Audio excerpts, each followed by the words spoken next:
It looks like there are a dozen vials in a haphazard pile. I thought a moment later. Corey comes up on deck. Brian, there was another reason I asked you to come with me today, Corey says with a serious expression on his face. You can tell me to mind my own business when I'm done, but there's something I think you need to know, he continued to say, and at this point, confusion is an understatement. I just kept my mouth shut and listened to what Corey had to say. He asked if I remembered his older sister, Kiki. How could I forget that beautiful girl? She was married to a great guy, Ben Green. Ben handled the finances, and they would come to the family home in Hawaii 3 or 4 times a year. Ben was able to do some of his work remotely. Apparently, he and Ben became friends with some of the other residents of Kona Palms. One of them was Banks Redmond. Banks had a sly charm and asked questions that soon turned personal. Yeah, I know, I said. One day, Ben had to return to California early, and Kiki kept in touch with Banks. Corey told me that he was an undergraduate student at UCLA at the time. All of this information came from Kiki. While Banks was away, he became increasingly close to Kiki. He talked about his counseling sessions and how he got people to expand their horizons and live more experiential lives. It sounded familiar to me. Long story short, Kiki had sex with him during a tantric massage session. She soon realized that he was no different than the creepy frat boy trying to get a freshman girl into his room at a party on campus. She was angry at him, and even angrier at herself for falling for him. Banks tried to continue the relationship, but Kiki told him to just back off. About a week later, Ben returned. Kiki felt so much guilt that she told Ben everything. Ben was furious and went in search of Banks. Banks was smart enough to stay away. Kiki and Ben tried to patch things up, but the combination of her guilt and his anger proved too much, and they divorced. She hasn't dated again since. I still talk to Ben sometimes. He's a good guy. I think he's engaged to someone. Corey told me that damn Banks ruined Kiki's life. I was just sitting there thinking, Banks Redmond is a slick operator. I genuinely thought he was a good friend. Brian. I promised Kiki that I wouldn't say anything about this to anyone. But when I see him interacting with Hillary, I remember what Kiki told me about how he manipulated her.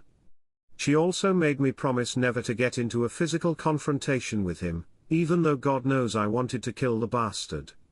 Kiki is ashamed of the whole thing and is very sad that it cost her her marriage. Does Chloe, his wife, know about all this? I asked. I'm sure she knows, or at least suspects. Rumor has it they don't have a prenup. If she divorced him, she'd lose a fortune. She's rich. They remain married but they live separately.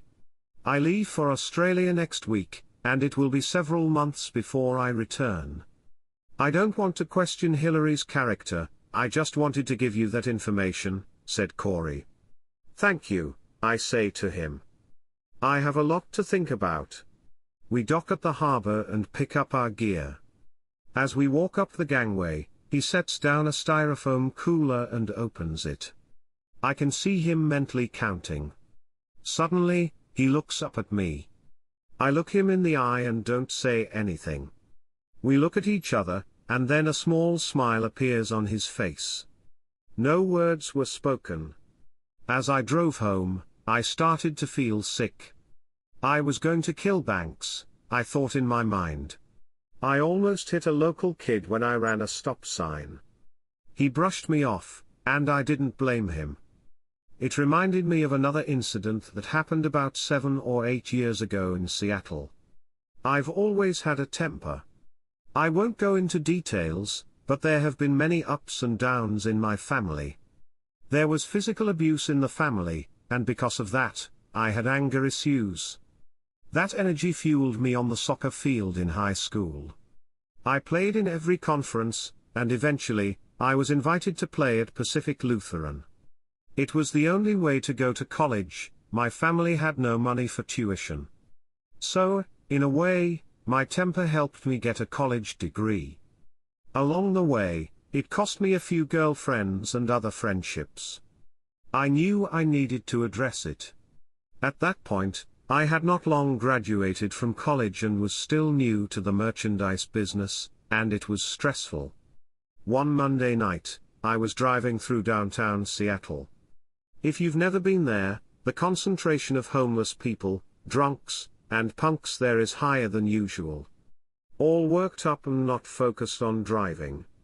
I am, and that I'm so different from regular guys, and that all doctors are narcissistic. I don't ask her too often about all those doctors, but I'm sure there are a few stories. I think of Hillary. She looks great, she's fun to be with. She's got brains, she's not stupid, no real weaknesses. We continue to date, and as you may have realized, stay together, at least for now. Back to Hawaii. In the present moment, at the intersection on Aaliyah, I stopped to gather my thoughts. I don't know if anything happened, but now I know Banks Mo. My goal is to get Hillary and myself out of his net. After that, I'll need to devise a serious plan for Hillary. As Clarence once told me, a good relationship is built on trust. Currently, our foundation wasn't as strong as I would have liked it to be. I'm considering canceling the trip, but I'm setting myself up for a big move in the next few weeks. The market is ripe for profit-taking, with the little bit of knowledge I will gain from the conference, and more importantly, from Dan, my brilliant climatologist friend. I am confident I can make the right moves. I'm calm, I'm in surveillance mode, and I'm going to find out what the hell is going on with Hillary and Banks. She comes home Monday night, and is in a bad mood. I'm trying to figure out how to approach her, but the time is not right yet. Yet I know that if I push her at the wrong time, it could backfire and make it much harder to get any information. Tuesday night is a little different. She is more relaxed and friendly after work, and we enjoy a nice dinner. I tell her that Clarence and Lynn are taking me to the airport on Wednesday, and could she pick me up a week later on Friday? She agrees. Hillary, I ask, are you sure you can't come with me? It would be like a vacation. I know there's little chance, but I have to try. She doesn't even consider the possibility and quickly dismisses it, citing work. Then I start broaching the uncomfortable subject of Banks. I tell her that I think we need to put some distance between us and him. I tell her, without elaborating, that I've heard some negative things about him. I ask her to stay away from him while I'm gone. She flares up. How dare I say such things about our friend Banks? Listen to her, she started counseling, and she's feeling much better, she adds. And now I want her to stay away from him until I'm gone for 2 weeks and she has no other friends. She's angry, and now I'm angry too. I don't trust him, and neither should you, I state. Here we go, jealousy again, she says. And so it goes on from there. She ends up sleeping in the guest room, even after I try to apologize. This night really went downhill. I got a kiss and a brief hug before leaving for the airport, but it wasn't as warm. I feel like our marriage is on the rocks, and she has no idea how serious our situation is. I remembered a bumper sticker I once saw. The first line read, "If you love something, set it free," and the second line read, "If it doesn't come back, hunt it down and kill it." It seemed to me to be appropriate for the current situation. Because of the time change, it's already evening when I land. I rent a car and head to the Marriott. It's 9:30 Pacific time, which means 6:30 p.m. in Hawaii. I don't call her that night, I'm tired. The next day, there is an agro conference, and I gather some good information. Afterward, I chat with a few people and learn a lot of useful things. I enter my notes on my iPad, and someone says there is a cocktail party in the next room. I check my watch, it's a little after 6 p.m. Pacific time, which means it's 3 o'clock in the afternoon in Hawaii. I'm trying to call Hillary, she's not picking up. I have a few cocktails and enough appetizers that I don't have to eat dinner. Around 8:30 p.m., I try calling again, but there is no answer. The conference will conclude on Friday mid-afternoon.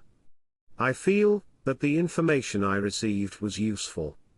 While I'm entering new notes, Hillary calls. "Hi, how's the conference going?" she asks. And we discuss my trip so far. I am and that I'm so different from regular guys and that all doctors are narcissistic. I don't ask her too often about all those doctors, but I'm sure there are a few stories I think of Hillary. She looks great, she's fun to be with, she's got brains, she's not stupid, no real weaknesses. We continue to date, and as you may have realized, stay together at least for now. Back to Hawaii in the present moment. At the intersection on Alalia I stopped to gather my thoughts. I don't know if anything happened, but now I know Banks Mo. My goal is to get Hillary and myself out of his net. After that I'll need to devise a serious plan for Hillary. As Clarence once told me, a good relationship is built on trust. Currently our foundation wasn't as strong as I would have liked it to be. I'm considering cancelling the trip, but I'm setting myself up for a big move. In the next few weeks the market is ripe for profit taking with the little bit of knowledge I will gain from the conference, and more importantly from Dan, my brilliant climatologist friend. I am confident I can make the right moves. I'm calm, I'm in surveillance mode, and I'm going to find out what the hell is going on with Hillary and Banks. She comes home Monday night and is in a bad mood. I'm trying to figure out how to approach her, but the time is not right yet. I know that if I push her at the wrong time it could backfire and make it much harder to get any information. Tuesday night is a little different. She is more relaxed and friendly after work and we enjoy a nice dinner. I tell her that Clarence and Lynn are taking me to the airport on Wednesday and could she pick me up a week later on Friday. She agrees. Hillary, I ask, are you sure you can't come with me? It would be like a vacation. I know there's little chance, but I have to try. She doesn't even consider the possibility and quickly dismisses it, citing work. Then I start broaching the uncomfortable subject of Banks. I tell her that I think we need to put some distance between us and him. I tell her without elaborating that I've heard some negative things about him. I ask her to stay away from him while I'm gone. She flares up. How dare I say such things about our friend? Banks listened to her and started counseling and she's feeling much better. She adds, and now I want her to stay away from him until I'm gone for 2 weeks and she has no other friends. She's angry and now I'm angry too. I don't trust him and neither should you. I state, here we go, jealousy again, she says, and so it goes on from there. She ends up sleeping in the guest room even after I try to apologize. This night really went downhill. I got a kiss and a brief hug before leaving for the airport, but it wasn't as warm. I feel like our marriage is on the rocks and she has no idea how serious our situation is. I remembered a bumper sticker I once saw. The first line read, if you love something set it free, and the second line read, if it doesn't come back hunt it down and kill it. It seemed to me to be appropriate for the current situation because of the time change. It's already evening when I land. I rent a car and head to the Marriott. It's 9:30 Pacific time, which means 6:30 p.m. in Hawaii. I don't call her that night. I'm tired. The next day there is an agro conference and I gather some good information. Afterward I chat with a few people and learn a lot of useful things. I enter my notes on my iPad and someone says there is a cocktail party in the next room. I check my watch. It's a little after 6 p.m. Pacific time, which means it's 3 o'clock in the afternoon in Hawaii. I'm trying to call Hillary, she's not picking up. I have a few cocktails and enough appetizers that I don't have to eat dinner. Around 8:30 p.m. I try calling again, but there is no answer. The conference will conclude on Friday mid-afternoon. I feel that the information I received was useful. While I'm entering new notes, Hillary calls. Hi. How's the conference going? She asked, and we discussed my trip so far. I tried to call you yesterday. What have you been up to? I asked. I want to find out what she's been up to, but I'm walking on eggshells. Fighting over Banks isn't going to lead to anything good. She says she's doing the usual things, running errands, grocery shopping, and so on. I ask if she went to the beach yesterday, and she says yes, but not for long. I ask which beach. She hesitates and says Kauai. I really want to ask if Banks was with her, but I hesitate. I ask what her plans are for the weekend. She tells me that there is no Power Hanana tonight, and that she plans to have a quiet weekend. I tell her I love her as we hang up. This phone conversation went well. My strategy is to be sweet and loving to her. If Banks tries to seduce her, I will hope that her love for me will overcome his advances. On Saturday, I'm heading to the Bain house in Federal Way. They were our neighbors in Tacoma when I was growing up. Mr. and Mrs. Bain are nice people, and I'm always happy to see them. Like I said, Dan is weird. He literally lives in his parents' basement, but it's not as weird as you might think. One of Dan's habits is that he is an absolute neat freak. Everything in his basement is clean and organized. He has file cabinets and bookshelves where everything is catalogued and organized. He sits at his desk, which is in the very center of the basement. There are 2 huge monitors on the desk. In the corner is a small cot that he sleeps on. Dan is dressed in slacks and a short-sleeve button-up shirt. He rarely leaves the house. You can see that he's happy to see me. I don't think he'll have many guests. We spent time talking about the past, our old neighborhood, and the people we grew up with. Honestly, for me, it's an enjoyable pastime to spend time with Dan. I don't know how he makes money or who exactly pays him. What I do know is that he makes money. He builds complex computer weather models using all sorts of data, both current and historical.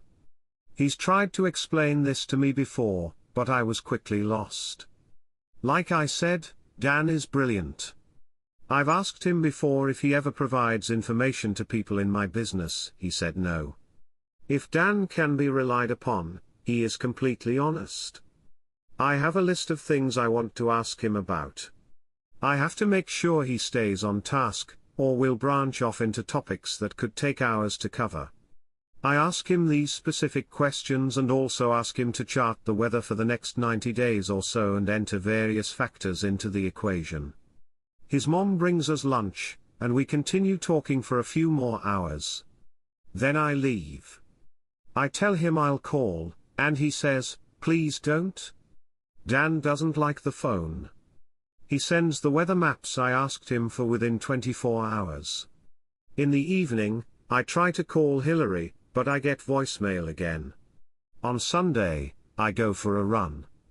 I return to the hotel and start working on a trading strategy based on the information I've gathered. I have a really good feeling about this. I've never done such a deep dive before. Hillary and I are finally communicating. She seems eager to talk to me. I think that's a good sign. She's asking me about the conference and her visit with Dan Bain. Her voice is very chipper. I tell her she sounds happy. "Oh Brian, I just love this place. Hawaii has everything I wanted and more. I love the weather, I love our condo, and even the job turned out better than I thought it would. I'm just thrilled with our decision to move," she exclaims. "It makes me happy." It was really my decision to move, and Hillary disagreed a bit. I'm glad she likes Hawaii as much as I do. I ask her what has caused such a sudden revitalization. I connect with Banks, and he helps me better understand myself and what life experiences are, she continues. I'm not talking. I start to get angry. I take so many deep breaths I might pass out. I wonder what kind of crap this is feeding her after hearing Corey's story. "Oh really?" I say calmly. "Tell me about how he's helping you," I ask, trying to remain as calm as possible.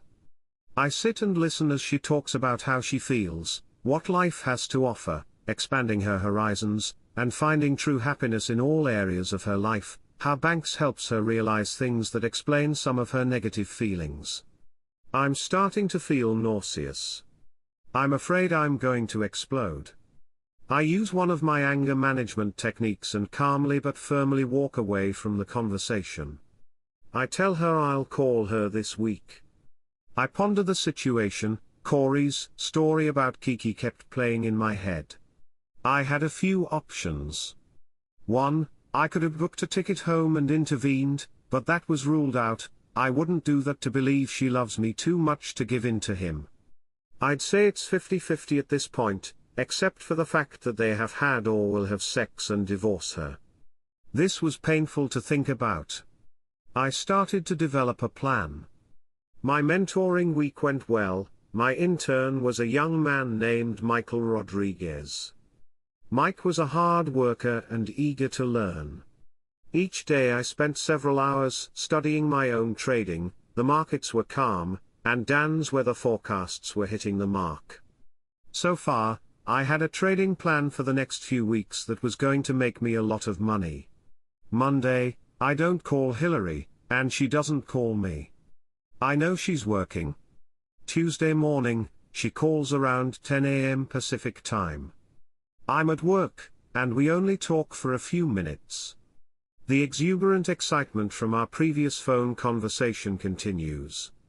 The week is flying by quickly, and it's the end of the workday on Thursday. My plane leaves CSC tomorrow morning. I take my intern, Michael Rodriguez, out for a beer to celebrate his internship.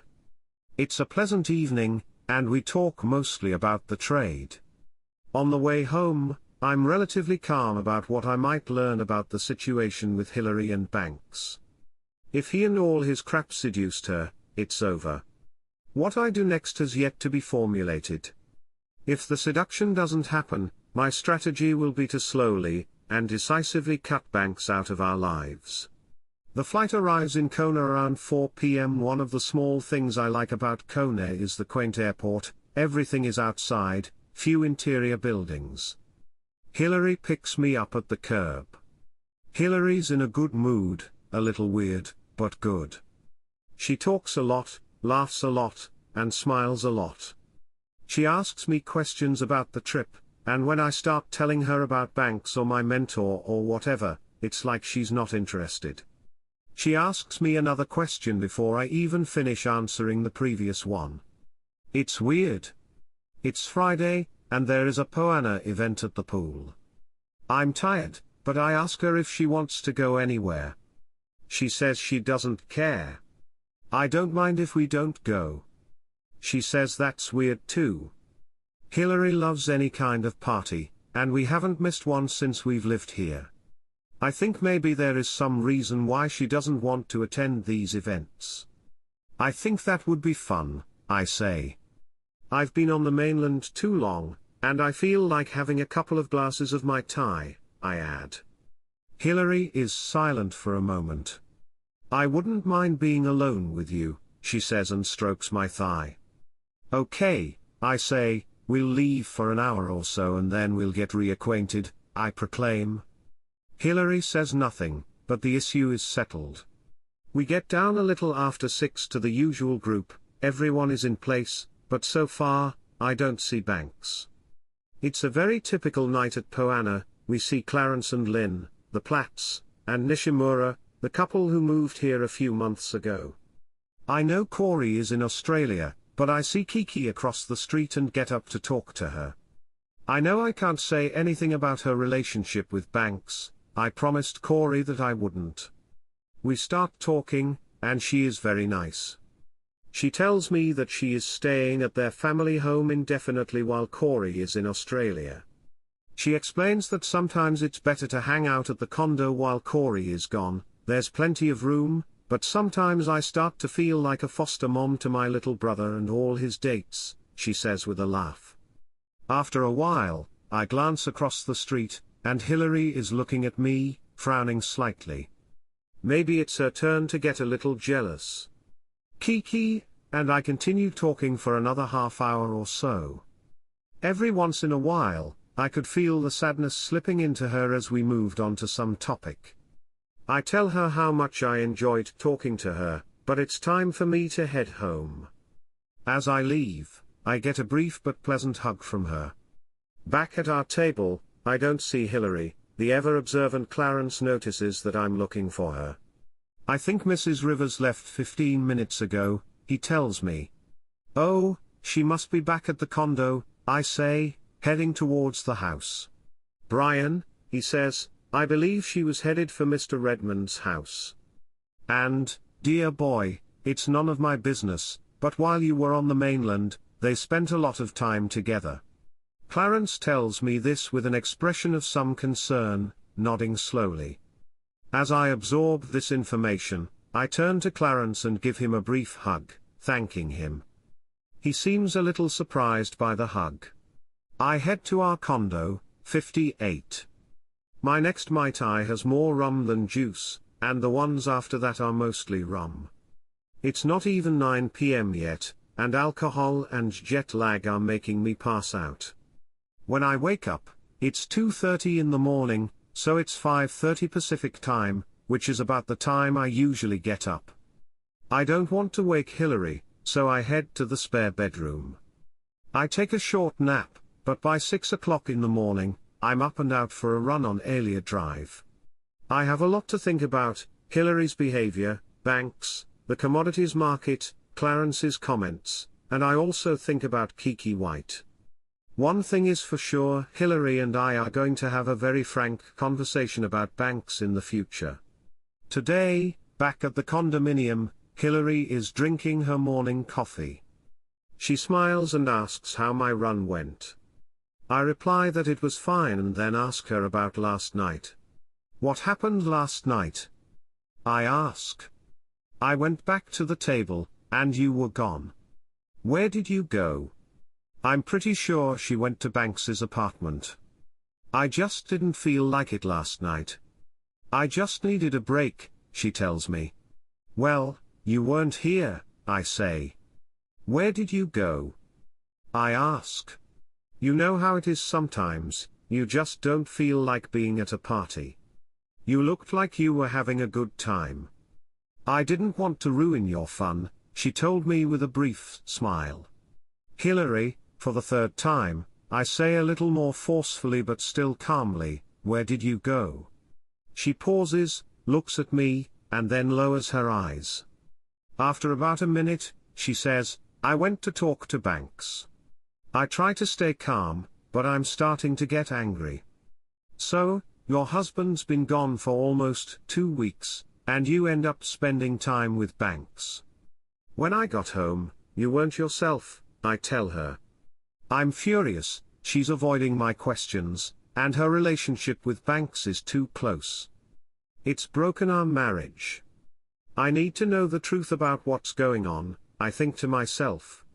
When I question her about her relationship with Banks, she finally says the following: he's counseling me. He really understands me.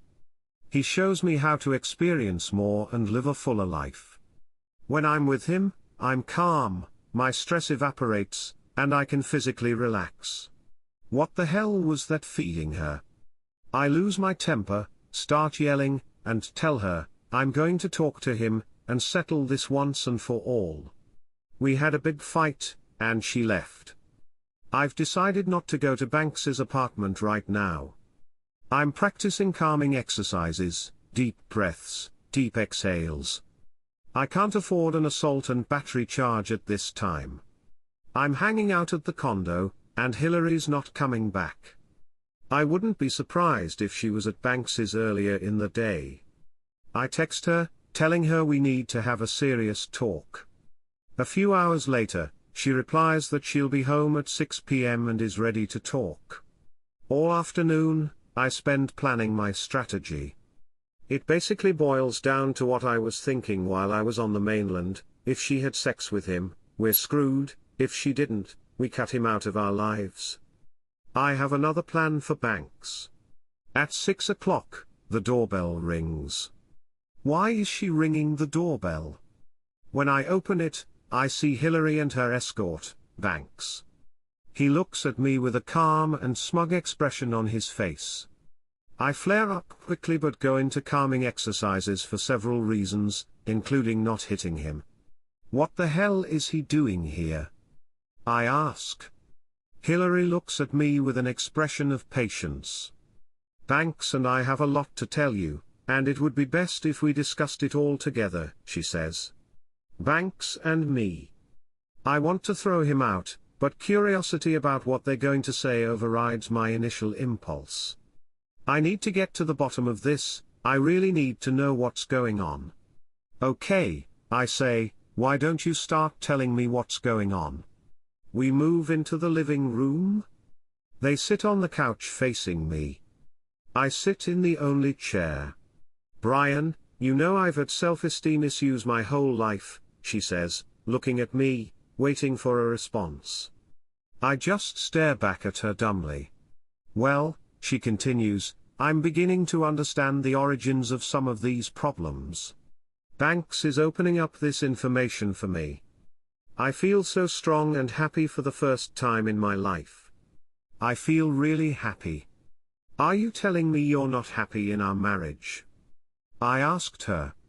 No, Brian, honey. I love you. You're wonderful. It's not about you, it's about me. About understanding myself, pushing my boundaries, and ultimately being the best life partner for you. Banks is teaching me so much, she says. I'm getting close, Brian. I'm almost to the point where I can live life to the fullest, she pleads. Outwardly, I'm calm, but inside, I'm more than angry. Her stupidity and his really got to me. Deep breaths, deep breaths. Make a plan. I sit back and calm down, and don't say anything. I guess they think I don't understand. Brian Banks cuts in with a professorial look. There's a little child living inside each of us seeking parental approval. Hillary has abandonment issues stemming from her father's abandonment. She used her appearance to try to get that validation. What are we, in our first year of psychology school?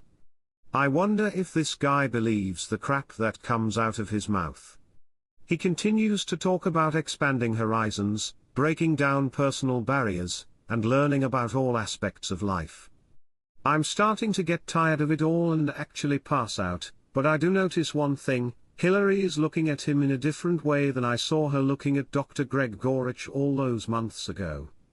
It seemed that all his chatter had come to an end, and then he said something to me that shocked me. Hillary will stay with me for the next week, and we can get through the final hurdles and get her ready for a full life, he said. What? I yell. You're moving out? I ask. It's hard to stay calm with news like this. Brian, honey, she is literally on her knees, clasping her hands together as if in prayer. It's only for a week or so, she pleads. At that, a hopeful smile appears on her face, as if she wants me to realize the importance of all of this. Are you sleeping with this guy? I ask. At this point, I need to sort this out and figure out what's really going on. Oh, Brian, sex is so not important in the scheme of life, she says. Banks nods prudently, as if his student has learned his lesson, and the professor confirms it. Brian Banks speculates, the human race has many ways to communicate, sight, sound, hearing, and of course, touch. Old morals can limit people in what they can experience in order to live the most fulfilling life possible. So, in general terms, he just told me they were having fun. I remember that first time at the beach when he looked at her in her bikini. Hillary, I say, making one last attempt, don't do this.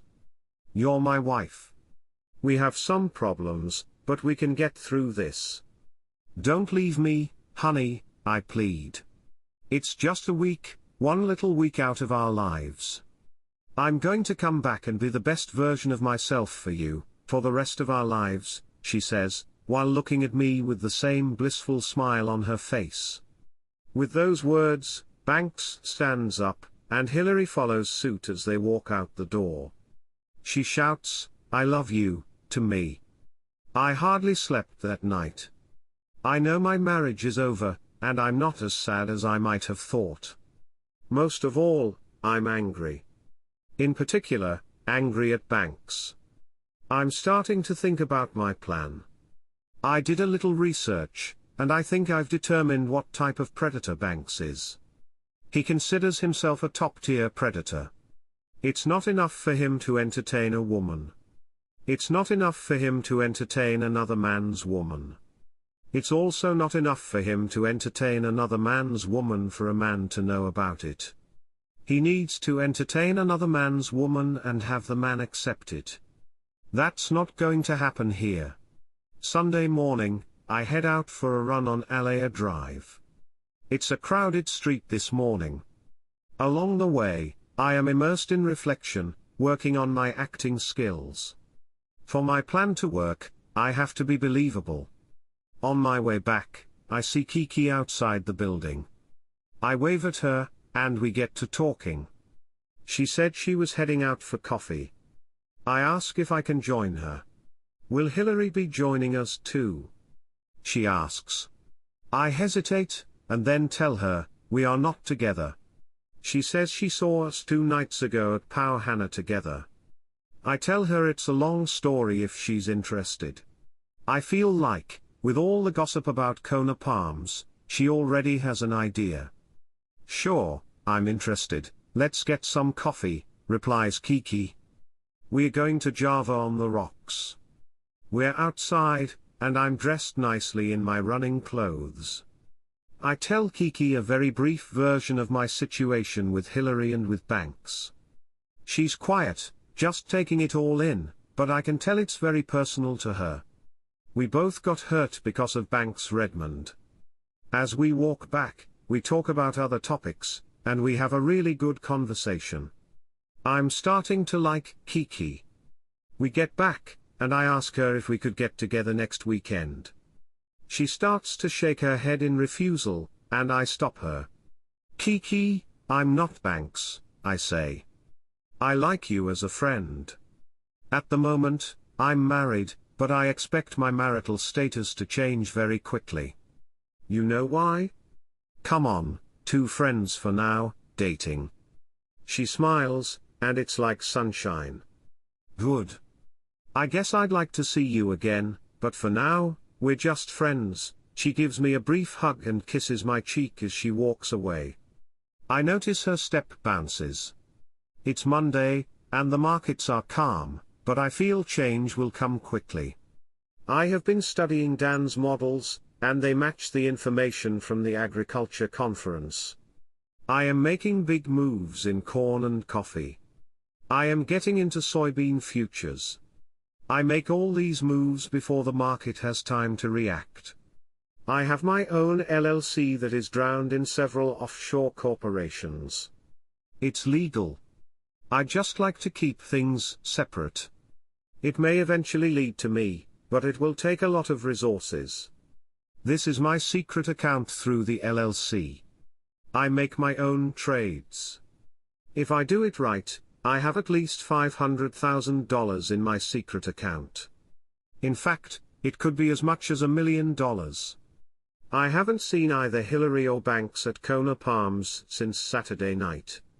That's fine, but I need to contact Banks as part of my plan. I got to the office early on Wednesday, and so far, so good. I'm seeing a trend, and it looks like others are seeing it too. The big difference is that I managed to get in while prices were low. At 9:30 in the morning, I take a walk around the grounds of the Palms Hotel. On the lawn, I see Banks practicing martial arts. I quickly visualize myself as a beaten, insecure man. I stop him and apologize. I startled him, and I think he thought I was going to attack him at first. I thanked him for helping Hillary and asked if we could talk to him sometime. Nodding, he agreed that it was a good idea. Suddenly, as if it had just occurred to me, I told him that I needed one more dive to get certified as a scuba diver. We could go, he would instruct me and help me help Hillary. I asked him not to say anything to Hillary about us being together. I don't want to distract her from the work you and she are doing together, I tell him, with a frank and serious expression on my face and furrowed brows. We agreed to meet at the harbor on Thursday at 3 p.m. I hug him as we leave. Thank God this guy has such a big ego. He wants to complete his domination of me by getting me to agree to let him entertain my wife. Works right into my plan. I have an appointment with a divorce attorney this afternoon. I discussed the situation with my new attorney, Gerald Chin. He asked me what level of aggression I wanted to approach this case with. Humiliation, time off from her job, restraining orders, accusations of adultery, what would I want to do? I tell him I need to think this through. I ask him to start the paperwork. I get up early Thursday morning, there's a lot to do. First up is a long bike ride north on Alley to the Queen K Highway. I get back before 10 am. I look at the markets, and everyone seems to be following my forecast. I'm supposed to meet Banks at the harbour at 3:15. After running around a bit, I get there shortly after 2 o'clock.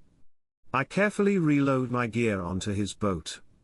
I'm wearing a cheap, flowery Hawaiian shirt and a big planter hat. I never wear clothes like that. He shows up at 3 o'clock in the afternoon. I act submissive and obey him, trying to hurt his ego. We talk non-stop as we settle in. "Brian," he began, "I thought you had an in-ear problem that kept you from diving," he asks. I got another report and was told that I was probably going too deep too quickly. It will take me longer to get down to reef level, but I was assured that if I go down slowly, I'll be fine. That's a load of crap, but he bought it. "Tell me," I ask, "how is Hillary doing?" I'm so glad his ego is so inflated. "I don't feel any suspicion about what I did," he says. "She is developing. He has put her in a program that helps her find herself. She is blossoming, and her beauty is also blossoming," he says. "She is overcoming self-doubt and expanding her horizons in all aspects of her life. In fact," he says, "when she is back in your bed, you will be very pleased with all she has learned.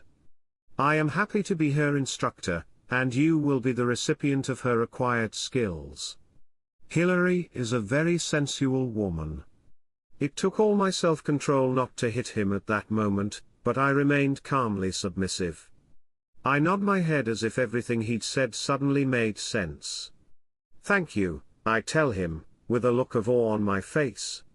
Heck, buying it, the average man, he nodded in my direction, has no idea what to do with a beautiful woman like Hillary. You have to understand them first and peel back all the layers until you know exactly what they want. I've helped many women better understand their own sexuality. Like I said, that's my gift to those I counsel.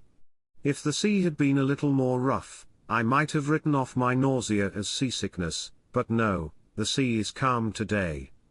In life, you will meet people who are not like members of the animal kingdom, he continues. In nature, there are predators. The same is true of humans, Brian. I will tell you, without false modesty, that I am at the top of the food chain. I see what I want, and I take it. I'm a predator. I do my best to act like every word he says has divine meaning. It's really disgusting. "Ah," he proclaims, "we're here. I'm going to drop anchor and pass out my scuba gear. It's in these bags. Get them out, and we'll get started," he commands, lowering himself underwater. It couldn't be better. I grab his short wetsuit and get him ready to dive. By the time he comes up, everything is ready. I'm still rummaging around with my gear in my big carry-on bag. "Looks like you're packed for a week," he says. I just laugh as he puts on his shorts. He notices a peculiar odor. He sniffs the air, and a puzzled expression appears on his face. I stand a little farther away, but I watch him closely. He shakes his head as if this is just one of life's little mysteries and walks down the stainless steel stairs into the sea before diving underwater. I tell Banks it will be about 15 minutes before I get down to the reef. I need to descend slowly, I explain. He waves his hand as if my situation is of no consequence to him. "That's right. When Corey used the attractant, he only used half the bottle. I wonder what the reaction would be with a full bottle, he says. The last step, I raised the dive ladder to the deck. There was now 3 feet of smooth fiberglass between the ocean and the deck railing. It's hard to get over that. I put my shorty on in case he shows up. Now I'm just waiting for the show to start. Nothing happens at first. Did I do something wrong? I wait and watch. After a few minutes, I notice the surface of the ocean had changed. I noticed the dorsal fins. There they are. An instant later, Banks surfaced 20 yards or so away. Shark! He yells and swims frantically toward the boat. I watched with horrified admiration, feeling no remorse. Strangely enough, he made it to the boat but found the ladder missing. "Brian," he shouted, "get the ladder down. There are sharks in the water." "But I thought you were a predator," said I with mocking sincerity. "Brian, for God's sake, please help me," and he went underwater. The sea surged with the underwater attack. Clouds of dark red blood floated up from below. That was all I saw of Banks. Some more floundering, and soon the sea calmed. I waited an hour to launch my little inflatable boat. I was nervous even doing this, considering how many sharks I had seen. I headed towards the beach, looking at the beautiful sunset. I dozed off for a moment. I shook myself awake and ordered myself to move on. The hardest part was done, but there was more to be done. So far, the plan was working perfectly behind the switch. I disconnected the small electric motor and threw it overboard. It sank like a rock. Then, I put on my backpack, took out my knife, and cut the inflatable raft. Because of the tides, you never know where the pieces of this raft will be thrown. I swam to the shore. The sky was turning dark blue. I came across a field of lava. I hid my gear in the back of the field, away from places where it might be found. Beaches were closed on Thursday, so I was doubly protected from potential thieves. I found my stash and changed into my running gear, putting on my backpack. I walked carefully over the uneven terrain toward the lights of the highway. It was an 11-mile run in the dark to the Kona Palms Hotel. The first half of the way, I was fueled by the adrenaline of the day. The last half gave me a hard time. It had been a long day, and I was out of gas by the time I reached home. It was almost 9 o'clock that evening. I just sat in my apartment and mentally analyzed the previous day. I didn't think I'd be spotted on the Banks yacht. I was wearing a funny shirt and a hat. I kept my head down out of the boat as we left the harbor. I wiped down every single thing in the boat that I remembered touching. I finally decided that no one had seen me run out onto the highway. It was dark. The events of that day flashed through my mind. Despite the terrible attack and Banks's death, I felt no remorse. I knew I could never tell anyone about that day. Friday dawned a new day, and at 5 o'clock in the morning, I was back at work. Another normal day, the markets were behaving as the more aggressive models predicted. I was slowly selling my positions. I was getting out of the game. I calculated that my trading commissions alone brought me about $40,000 for my LLC. My gross income before taxes was over $700,000. By mid-afternoon, I was a little surprised that I hadn't heard anything about Banks or Hillary. By the evening news, there was a report of a missing person and an abandoned boat anchored off the coast near the airport. Friday night, Hillary knocked on the apartment door. All day long, I'd been thinking how to play it. I knew this moment would come. "Hillary," I said in surprise, "what do you want?" My role is the jilted husband. It's actually not that hard to play her. She hugs me with tears in her eyes. "Brian Banks is missing, she cries. I don't respond to the embrace, my arms lie limply by my side. I pull away from her and ask, what's wrong? Brian is all over the news, she says. They found his boat, but there's no sign of Banks. Now she's sobbing. I look at her as if trying to comprehend the situation. I pause, then said, I'm sure he'll show up. Probably nothing to worry about. She looks at me with a glimmer of hope in her eyes, thinking that maybe I was right. I walk over to her, and she seems to think I'm going to put my arm around her. Instead, I put my hand on her back and gently lead her to the door. I thought you said you were moving for a week, you have a few more days, I say this without any emotion. She looks at me with a misunderstanding look. Brian, you're kicking me out of my own home. I need you now more than ever, she stutters. Looks like you didn't need me while you were having fun with Banks at his apartment, I say. No more games. Now I'm furious. Brian, sex is so not important, Banks says. It's just a different way of communicating. Our traditional morals are preventing us from finding ourselves. Please don't let a little thing like sex get in the way of our growth together. Get out. I yell. If I hear that self-actualization crap one more time, I'm going to throw up. As she walks away, she sobs. Sunday morning, Kiki and I have coffee again. I make sure we only look like friends, no hugging, no kissing, no holding hands, nothing. We get along great. We talk about Banks a little, but not much. First of all, I don't want to seem too interested in him, that might seem suspicious. Second, I really don't care. Don't get me wrong, I would love to hug and kiss Kiki. I have a feeling she would enjoy it too. I'd love to just hold her hand. For a number of reasons, I don't have to rush into it. Back at the condo, I turn on the news. The first thing I hear is a gruesome discovery on a popular beach outside of Kona, a severed arm, possibly from a shark attack, washed ashore. Here we go. On Monday, Hillary tries to call me, but I don't pick up. Then I get another call, it's the police.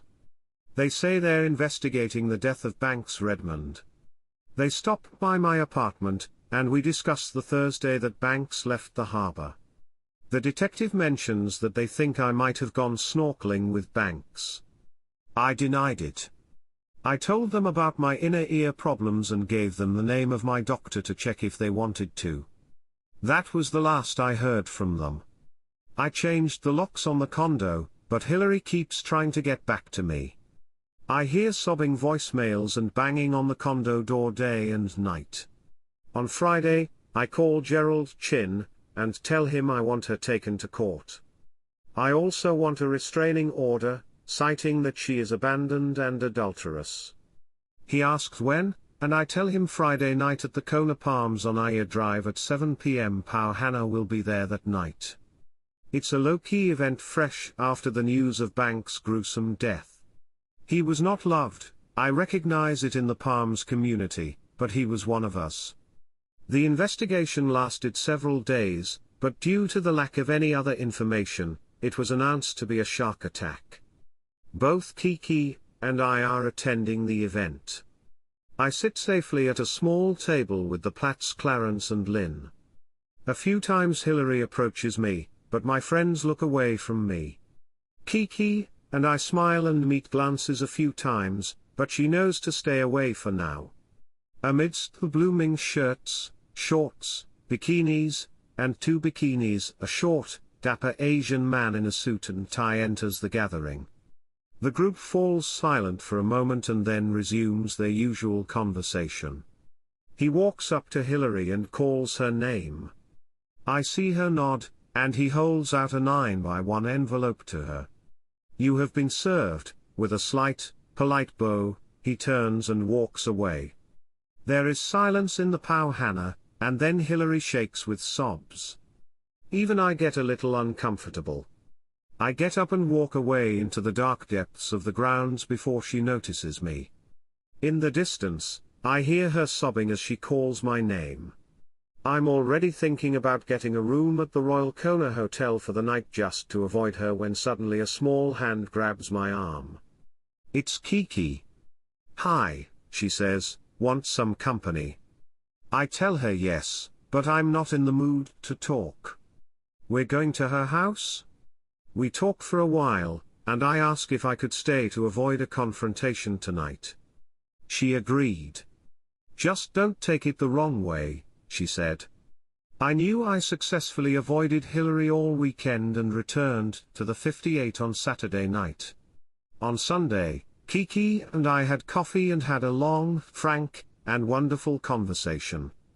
We still hadn't talked about the future, but I think we both knew we had a future together. Finally, I talked to Hillary. She begged and pleaded and cried. I told her it was over. When she finally realized it, she was furious. She got herself a lawyer, and the battle began. Chin had a staff of investigators and interviewed many people who witnessed Banks molesting Hillary. One resident saw them naked together on Banks' deck on Friday morning. I had a visit from Clarence. He informed me that Chloe, Banks's widow, would be arriving on Saturday from the mainland, apparently to clean up some of Banks' affairs. I thought about this news and said, "But Hillary will stay there." "Yes, dear boy, I know that. She doesn't know about Miss Davenport's arrival. I thought you should know so you can prepare accordingly all week." I received calls from Hillary alternating between anger over the divorce and pleas to leave things alone and stay together. My love for her was gone, I just wanted to leave. On Saturday morning, I met with Kiki to help me develop a plan to end the relationship. At first, she didn't want to agree on a couple of details, but then she did. I wasn't around when Chloe arrived at her and Banks' apartment, now occupied by my soon-to-be ex-wife Hillary, but from several accounts, that's what happened.